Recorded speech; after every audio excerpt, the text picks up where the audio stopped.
Halo pemirsa langsung dari studio IDX Channel Jakarta. Saya David San Oval kembali hadir dalam program Market Review, program yang mengupas isu-isu penggerak pasar modal Indonesia, di mana live streaming kami bisa Anda saksikan di idxchannel.com. Ya, pemirsa, pemerintah melalui Kementerian SDM sedang mengkaji opsi ekspor listrik ke beberapa negara tetangga, salah satunya adalah Singapura.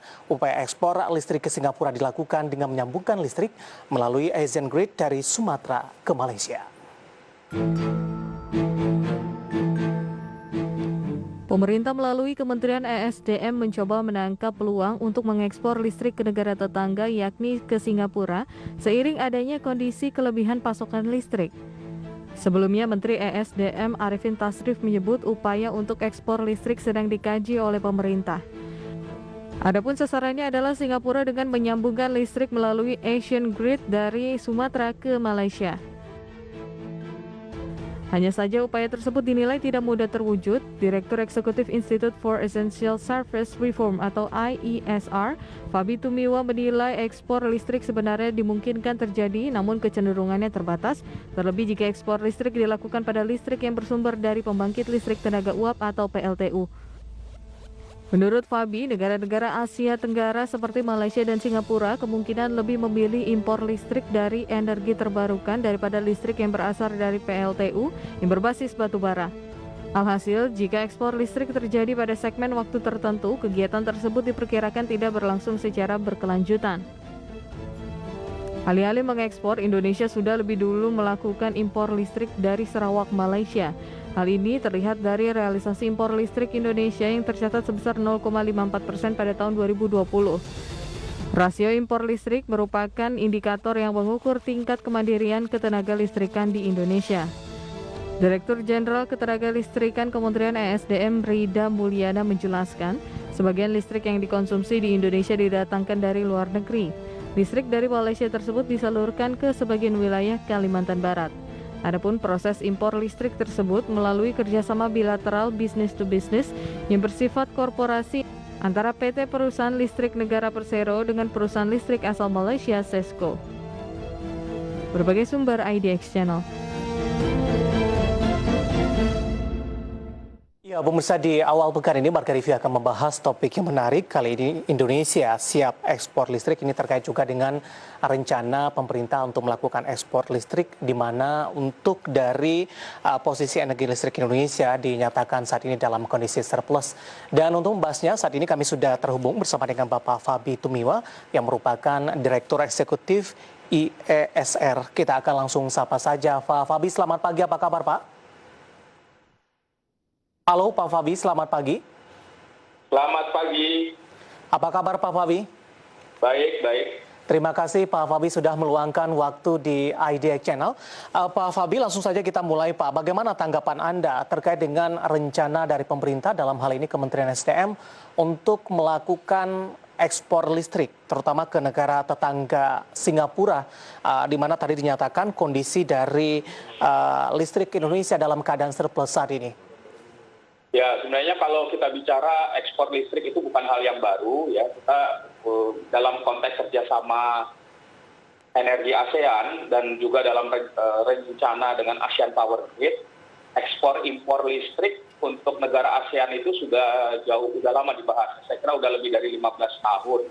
Nah, untuk Indonesia sendiri sebenarnya perencanaan untuk melakukan ekspor listrik ke Malaysia itu sudah dibahas 5 tahun terakhir. Ya, bahkan kalau saya tidak keliru itu di tahun 2019 lalu sudah ada Memorandum of Understanding antara PLN dengan TNB untuk melakukan jual beli. Indonesia akan mengekspor listrik ke Peninsula Malaysia ya pada tahun 2028, kapasitasnya kira-kira 600 megawatt gitu. Dan ini berkaitan juga dengan rencana pembangunan transmisi dari Peninsular Malaysia ke Sumatera, mungkin di daerah Riau. Tapi kalau kita juga lihat jauh sebelum itu, di Kalimantan Barat, misalnya PLN itu sudah mengimpor listrik dari Sarawak Energi. Itu dari 2016, ya 50 megawatt naik jadi 75, dan terakhir itu kira-kira 100 megawatt.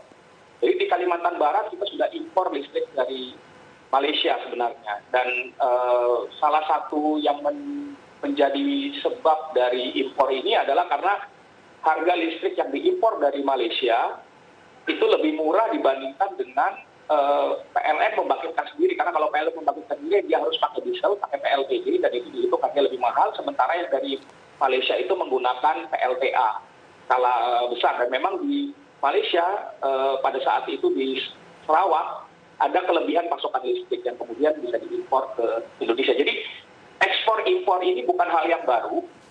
Yang menjadi pertanyaan sebenarnya berapa sih yang bisa diimpor atau berapa sih yang bisa diekspor gitu ya, kalau memang ini menjadi dianggap sebagai solusi untuk mengatasi oversupply pasokan listrik. Baik, Pak Fabi, sebelum kita membahas lebih dalam lagi, Pak Fabi, ketika melakukan kebijakan ekspor begitu, dengan arti kata kebutuhan dalam negeri sudah terpenuhi, apakah kegiatan ekspor ini yang Anda katakan ini sudah dilakukan dalam beberapa tahun terakhir?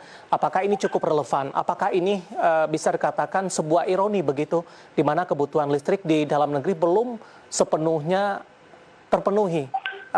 Pak Fabi, bagaimana Anda melihat kebijakan-kebijakan yang dilakukan ini? Ya, sebenarnya kalau kita ekspor listrik Indonesia sepertinya belum ya. Kalau ekspor listrik yang tadi saya katakan MOU dengan TNB, antara PLN dengan TNB itu direncanakan baru akan dilaksanakan, artinya ekspor listrik dari Indonesia itu kalau kapasitasnya 600 megawatt itu nanti baru tahun 2028. Nah, baru rencana ini maksudnya Pak Fabi? Ya, itu baru direncanakan tahun 2028 karena tadi menunggu juga transmisi dari Peninsular Malaysia ke Sumatera juga jadi gitu. Jadi ini sendiri masih dalam pembahasan tahu saya.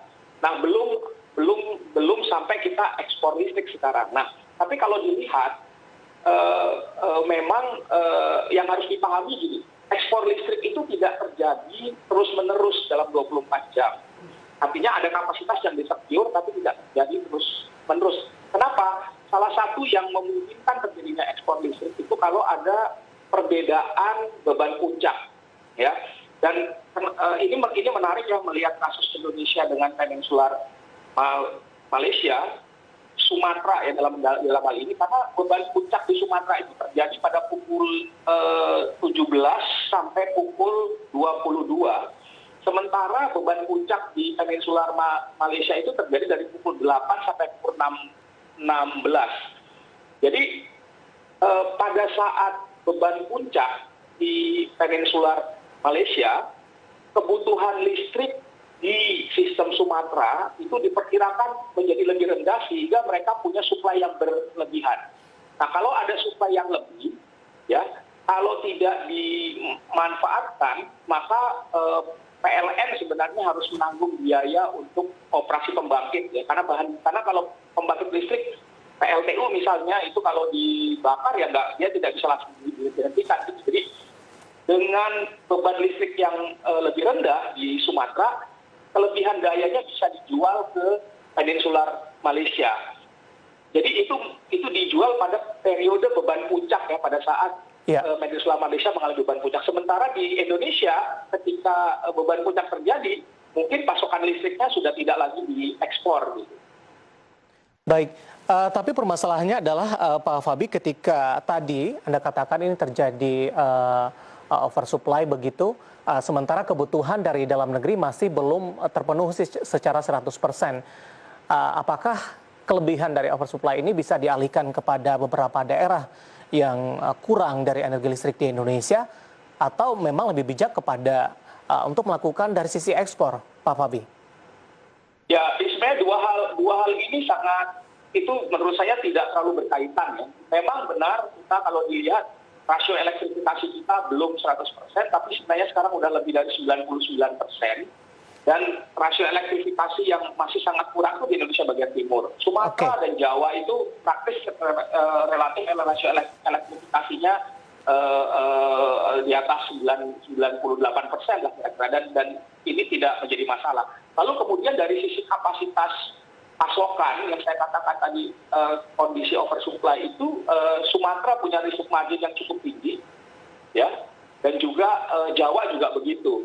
Jadi ini tidak berpengaruh sebenarnya ya, kalau kita misalnya di satu sistem tertentu kita bisa ekspor listrik ke negara lain, karena kalau misalnya itu mau dialirkan misalnya ke Indonesia Timur, mungkin biayanya lebih besar. Kenapa? Ya. Karena harus dibangun jaringan transmisi, yang biaya transmisi ini lebih mahal. Jadi kelebihan kapasitas di satu sistem itu tidak dengan mudah ditransfer ke sistem lain kecuali kita membangun satu grid ya yang besar di Indonesia. Oleh karena itu, kalau misalnya ada solusi kekurangan listrik di satu sistem lain, di pulau lain, ya lebih tepat dibangun pembangkit di daerah tersebut gitu, karena biayanya lebih murah ketimbang dengan kita harus bangun transmisi yang hanya untuk memasok daerah di sistem itu saja. Baik, Jadi lebih ada kepada pertimbangan kondisi teknis ekonomis. ya, lebih kepada kondisi geografis begitu Pak Fabi, dan kemudian Ya, juga karena dari Indonesia efisiensi ini biaya. pulau-pulau ya. Mhm. Ya, karena Indonesia ini pulau-pulau dan juga yang harus dilihat kebutuhan untuk listrik berbeda-beda. Jadi misalnya Ya. Jawa, di mana itu siang hari banyak aktivitas ekonomi juga kebutuhan listriknya tinggi. Sementara di pulau lain beban puncaknya baru terjadi pada malam hari gitu. Karena di sana tidak banyak aktivitas industri ya. Lebih banyak kebutuhan listrik itu disumbang oleh kebutuhan rumah tangga atau usaha kecil yang memang kebutuhan listriknya tidak terlalu besar. Baik, begitu juga dengan daerah Kalimantan yang Anda sebutkan tadi, ini sudah melakukan impor, ini juga memerlukan biaya yang cukup besar ketika ini dialihkan ke daerah tersebut untuk meminimalkan impor yang terjadi begitu, dan lebih efisien kita menjualnya ke Singapura, Pak Fabi. Ya, kalau di Kalimantan, karena di Kalimantan Barat itu tadi saya sampaikan bahwa hitung-hitungannya lebih murah PLN membeli listrik dari Sarawak ketimbang membakar listrik dengan PLTD. Ini dari sisi cost, gitu ya. Dia dari sisi cost masih lebih murah, gitu. Sehingga pertimbangan itu menurut saya sah-sah saja.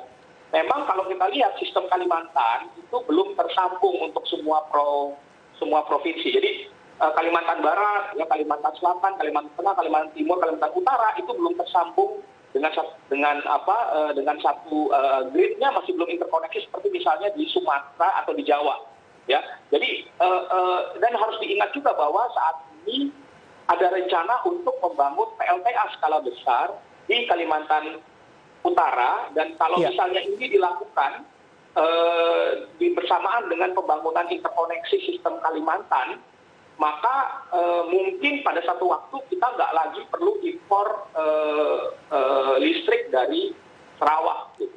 Baik, Pak Fabi, menarik, kita akan jeda terlebih dahulu, nanti kita akan lanjutkan, dan pemirsa tetap bersama kami, Marga Review akan segera kembali sesaat lagi.